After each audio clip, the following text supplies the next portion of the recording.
lot of first-time buyers actually get this wrong right out the gate, the very first step in the buying process. Selecting an agent.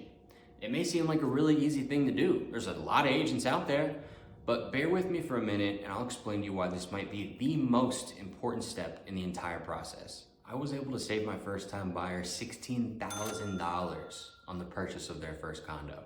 You wanna know how? She had been renting a condo on the south side of Denver for a year or so, and unfortunately saw a lot of shady activity in her complex. So as we started talking about what she was looking for and where she'd like to live, it became clear to me pretty quickly that safety, being in a safe area, was perhaps at the very top of her list. She initially thought she wanted to live in Denver, live in the city. You know, she's young, she wanted that walkable city lifestyle, but back to that safety aspect. When we first started looking, we did look at a couple places in Denver just to make sure that she did or did not want to be there. And then I think it was the third showing. It was a condo in Arvada. It was a nice complex, had really big mature trees. It seemed like a really quiet neighborhood complex. And it was basically tucked into a much larger subdivision. So it really did feel like it kind of were living in a neighborhood, even though this was an apartment complex. And most importantly, it felt safe. She totally loved the place.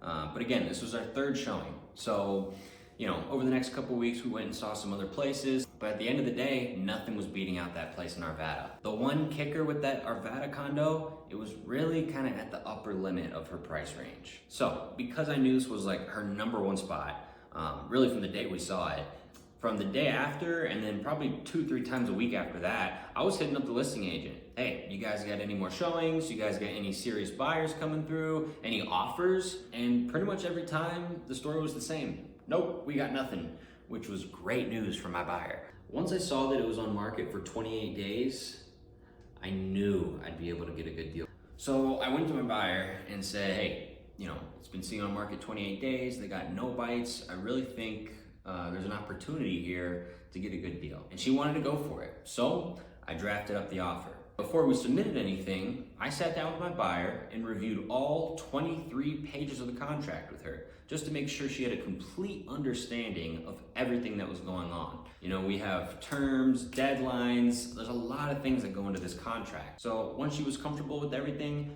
we submitted the offer. We negotiated $7,000 off the purchase price, so from $225,000 down to $218,000.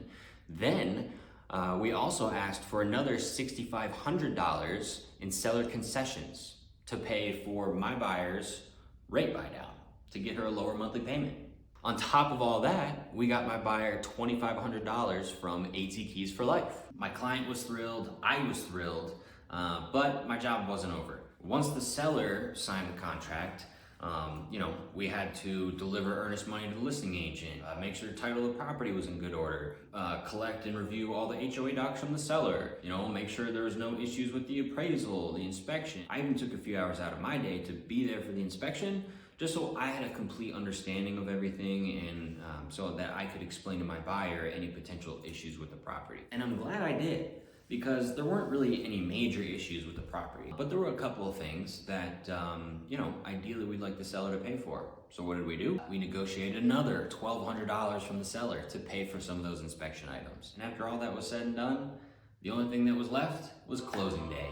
All in all, we got her into a condo that she loved, in a location that she loved and felt safe, and we got her a lower purchase price, more money from the seller to cover some other items, and some money from Keys for Life to help make those closing costs a little cheaper. So if you're still watching, thank you.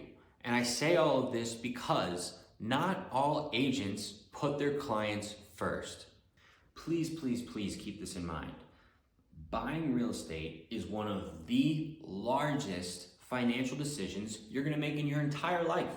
A lot of people get caught up on the monthly payment. Okay, it's $1,600 a month. I can afford that. But let's not forget, this is a multiple hundreds of thousands of dollar asset. There's a million things that can go wrong in a real estate transaction.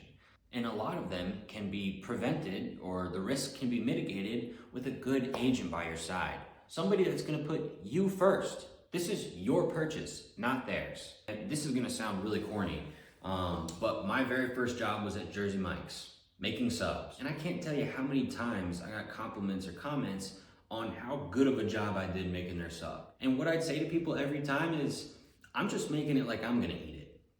And I try to bring that mentality to all the work that I do. So if you do decide to work with me in buying your next home or your first home, I can promise you that I'm gonna treat that transaction like it's my very own purchase. Because to me, there's just no other way.